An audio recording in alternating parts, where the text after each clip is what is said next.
day everyone, I am Jinky Sumalpong and today I am going to tackle about the method of teaching language and arts. So this is just the continuation. So first is community language learning. So community language learning is advises teachers to take their students as whole person. So whole person learnings means that ang mga teachers is gonna consider nila ang mga estudyante hindi lamang sa pamamagitan ng intellectual but also they also consider these students feelings, and also ang teachers dito sa community language learning is nagiging counselor or nagiging language counselor at hindi ito nakaka-threaten sa mga students. The unique features of the community language learners is we have students decide topics. So, dito sa CLL or community language learner is ang mga student yung pumipili or nagde-decide ng topic at ang teacher lamang yung naga-translate. So, ang teacher dito is ang counselor at ang students naman is or are the clients. So, next is how CLL works in the classroom. So first is CLL works in the classroom by doing reflection, recorded conversation, discussion, transcription, and language analysis. So the student-teacher relationship in CLL or the student-teacher relationship and community language learning is first is the rule. Ang teacher's role, kanina ko pa sinasabi, is a counselor. At ang student's role naman is dependent or independent. Or sila yung client. So, next is interaction. So, sa interaction naman, sa teacher part is ang teacher yung in charge at nag-provide or nagbibigay ng instruction. 'Di ba? Kanina sinabi ko rin na yung counselor, teacher nga yung counselor. At siya din yung nag-structure ng klase. Then, last is physically removed from the circle. So, sa student's part naman is ang student is be assertive to have the conversation. So, sila yung nag-a-assert para magkaroon ng conversation. So, next is ang estudyante is sila yung mas may responsibility sa klase. And last is nakikipag-interact sila with each other. So, yun na nga. The student-teacher relationship is the counselor role is to respond and non-judgmentally. So, nag-respond lamang yung teacher at hindi niya ginajudge kung ano man yung mga sinasabi ng kanyang mga student. So, kung ginajudge niya man is in a supportive manner and para makatulong rin sa mga student or sa client para maintindihan yung mga problema at magiging at mas maging better pa kung may apply nila sa kanilang mga sarili at ma-analyze din nila. So, there is also room for actual counseling and community language learning. Explicit recognition is given to the psychological problems that may arise in learning a second language. So, next is sa CLL nga, kanina ko pa sinasabi na the teacher monitors learner utterances, providing assistance when requested. And also, the teacher's role is initially likened to that a nurturing parent. So, ang role ng alam naman natin na ang role ng isang teacher is as our second parent sa school. So, the student gradually grows in ability and the nature of the relationship changes, that the teacher's position becomes somewhat dependent upon the learner. So, and also sa CLL or sa community language learning is the teacher is responsible for providing a safe environment in which client can learn and grow. The types of teaching and learning activities in CLL.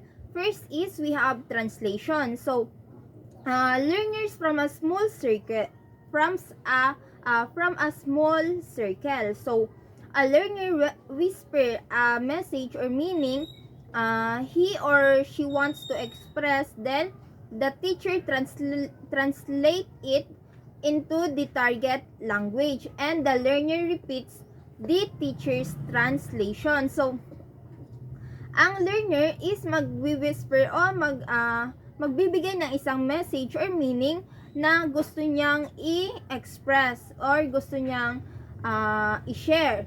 At ang teacher naman is magta-translate ng message na binigay ng students at ita-translate ito ng teacher into the target language.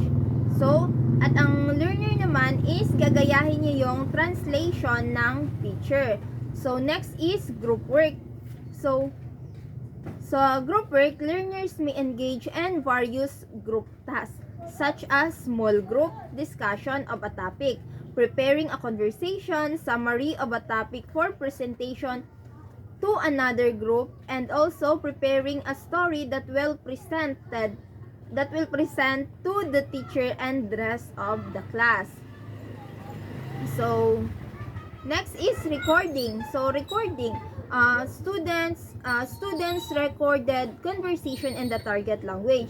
Next is transcription. So, here, dito sa transcription is student transcribe utterances and conversation they have recorded for practice and analysis of linguistics forms. So, next is analysis. So, dito naman sa analysis, the students can analyze, students analyze and the study of transcription of the target language sentences in order to focus on particular lexical usage or on the application of particular grammar rules. Next is listening. So, listening, students listen to a monologue by the teacher involving elements they might have elicited or overheard in class interaction. So, we have also the free conversation.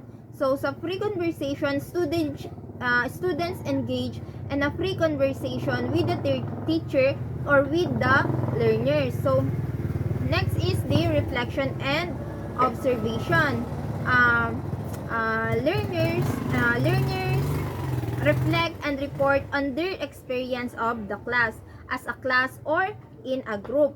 This usually consists of expressions of feelings, sense of one another, reactions to silence, concern for something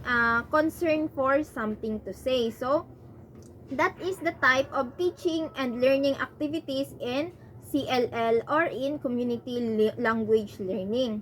So, next is ang CLL compares language learning to the stages of human growth. So, sa stage 1 ng CLL is the learners is like an infant. So, dito na yon.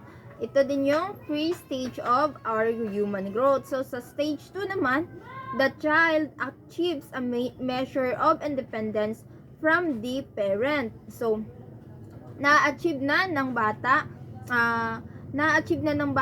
ang pagiging independence galing sa kanilang mga parents. So, stage 3 is the separate existence stage. So, dito na yung separation. Ibig sabihin, pupunta na ng school yung bata.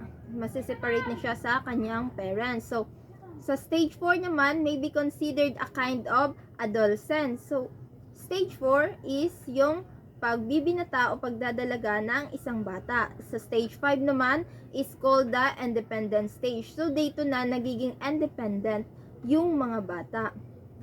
So, next is we have the advantages of the CLL or the advantages of community language learning. So, ang advantage ng community language learning is nakakapukaw ng students' interest at students' independence.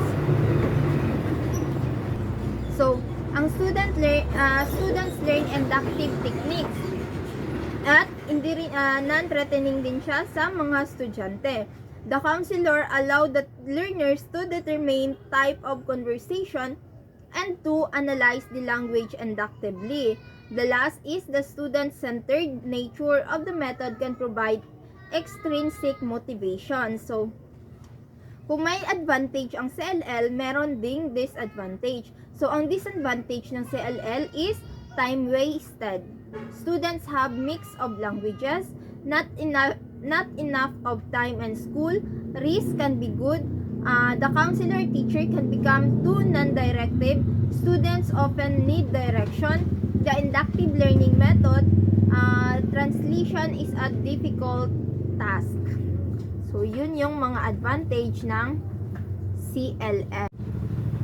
So, next is we have the total physical response. So, ano nga ba ang total physical response? So, ang TPR is a language teaching method built around the coordination of speech and action. It attempts to teach language through physical or motor activity. So, ang TPR or ang total physical response is a method of teaching language or vocabulary concepts by using physical movements to react verbal input. Halimbawa, pick up the toy.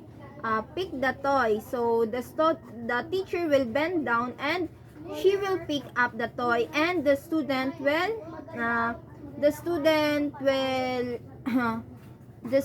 will copy the movement of the teacher. Another example. So when the teacher said that put your toys back on the box, or in the put the toys back in the box. So the teacher will pick up the toy again and she will put it in the box, and the student will copy again, and they will understand what the teacher is going to say, or she will explain.